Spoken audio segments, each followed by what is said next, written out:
Hey everyone, it's Dr. Rick, and I'm kind of sad that I have to do this type of video, but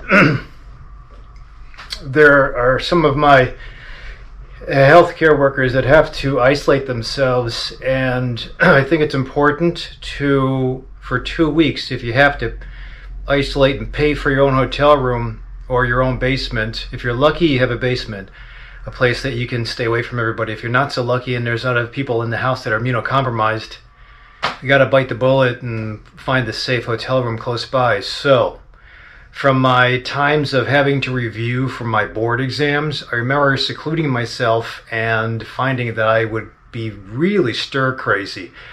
And it's normal when you have a baseline problem with depression or anxiety to have it flare up, but even if you don't have that, the average human being will be very challenged to stay in a confined area for a prolonged amount of time. So, my suggestion is you take your small area, which in some cases is a hotel room, and without leaving the premises, without leaving the door going into the hallway in this case, I think there's ways to make it home.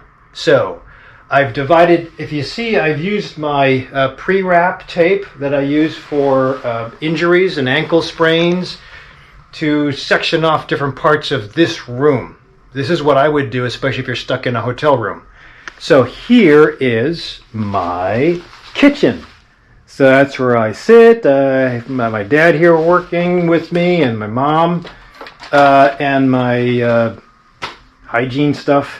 Some hotel rooms will have their own sinks and in the room, and otherwise it's the bathroom. So this is where I dump all my, again, designated areas are very important to make sanity. They do this in prisons a lot, not only to keep the population from being disruptive, but also because you have to have a circadian rhythm of some sort.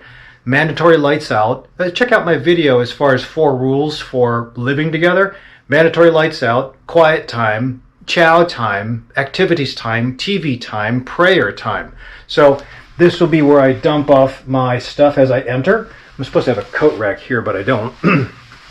That's the area I use for eating.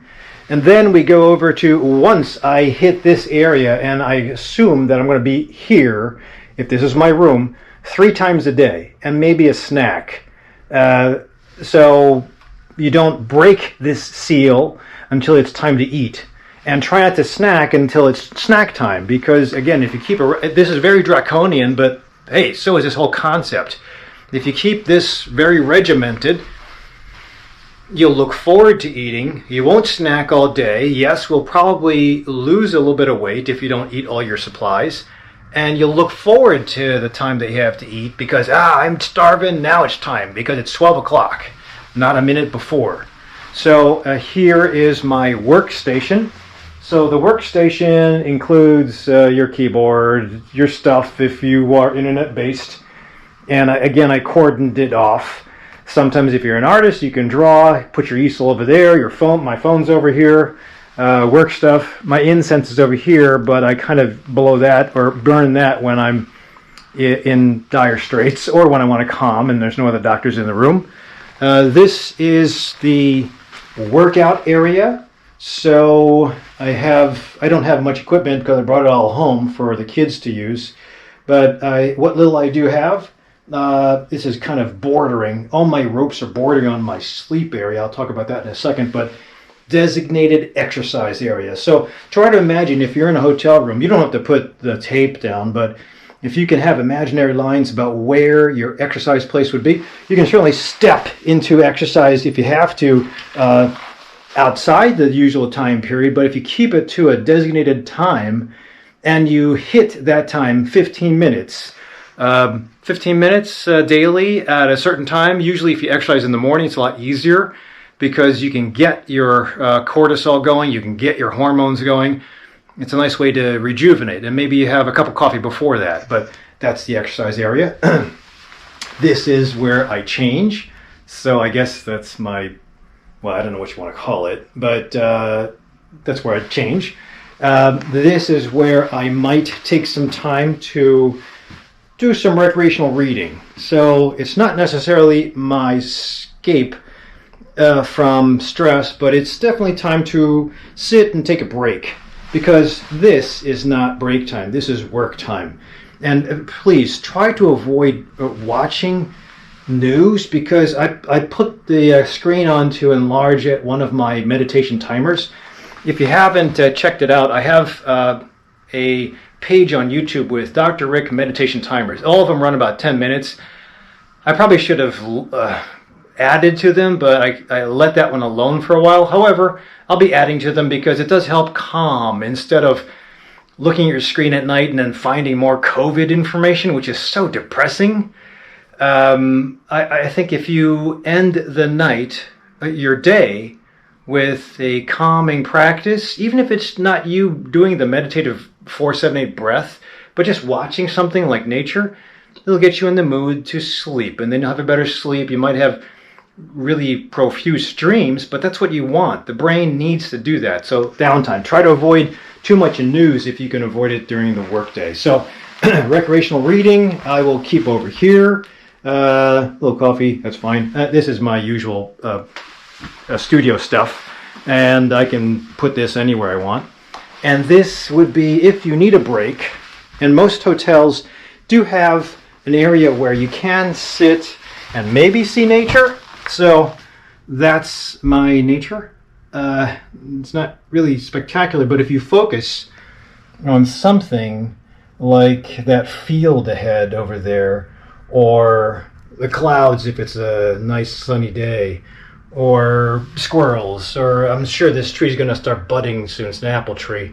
So it'll be nice. Otherwise, I've got my mementos as far as reminding me to have a meditative practice. Again, if you have these reminders to put you in the mood, especially if you're sitting in the mindful chair, then anytime you sit in that chair, it'll draw the brain into thinking, oh, it's time to meditate. And even if you don't meditate, that's okay. I mean, it's never too late to start, but I really think that this COVID thing is going to continue through the rest of the year. It's probably going to surge in Illinois in about 2 weeks. It's already surging in New York, and then hopefully we get control of it. But social distancing is really important if you're not doing that. I heard that there are some people still in Illinois. We're built for it, I believe, because it gets so cold here that everybody hibernates.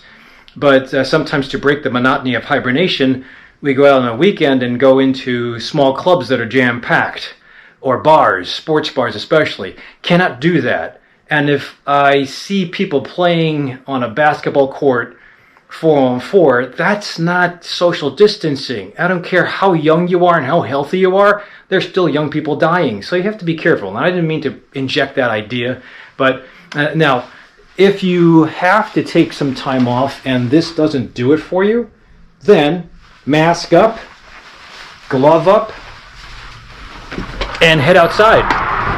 So sometimes being outside with the sun, although it's overcast, this is also useful. Even walking on surfaces that are soft, like grass, kind of useful for calming practice. I can head over there. I can just hang out here, get a chair. But I guess this is an extension of sorts. And there's my porch.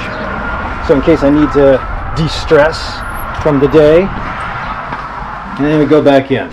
So in a nutshell, that's what I would do to try to keep a structured lifestyle, in addition to a structured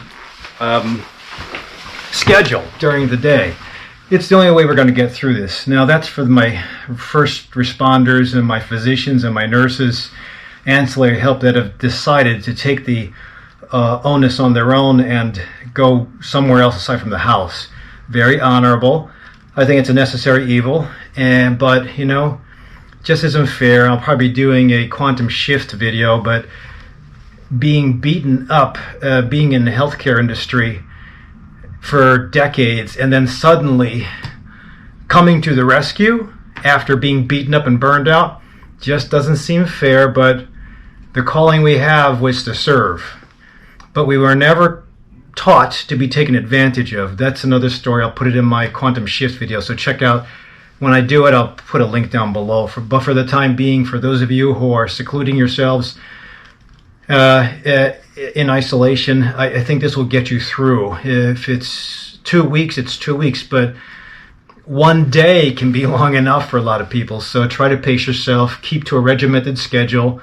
The food that you eat in my kitchen section should be nutritious, and it shouldn't be with sugars or high glycemic index foods. Try to avoid that stuff. It's very important nowadays, especially if you eat the crappy foods and you watch the crappy TV, you're going to have a crappy emotional and immune response, and you don't need the crappy immune response, especially if you got exposed.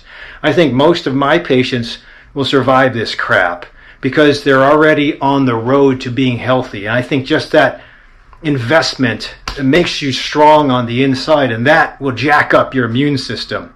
And the last point I'll have is, this is the bedding area. This is my boudoir, and I would only break the beddings when it's time to sleep. Hopefully you don't have to take a nap, because it kind of screws up your circadian rhythm. Even a half-hour nap can make it difficult to fall asleep later on. So cover up the bed, put paper on the bed, books that you have to read, your schedule for the day. That way it's a chore to take the covers off and go to sleep, because it's going to be so tempting to do stuff outside of the measured parameters. So when it comes time to sleep, though, turn off the TV, listen to some nice music, use lavender or sandalwood at night and fluff up the bed so that you can get to sleep. Use eye cover and earplugs, because your neighbor in the hotel might be loud, or there might be ambulances if you're next to the hospital. And then make it comfortable. And then when it comes time to wake up in the morning, open the shades, let the sun in, get some citrus essential oil, do your exercises, play Metallica if you want to, but keep the circadian rhythm so that after the 2-week mark, we won't be overweight, stressed out, and sick. We'll be ready to fight the fight again. So hopefully this gives you guys a little bit of help. God save us all from this crap, but I think it's a reminder that we have to try and lead a healthy life. And speaking of the devil, there goes my first responder getting ready for a fight for today. That's the Bartlett First Responders. So, Dr. Rick signing out. Don't forget to sign up if you haven't and subscribe to me. Otherwise, I'll be putting out other videos on lifestyle change. Hang in there.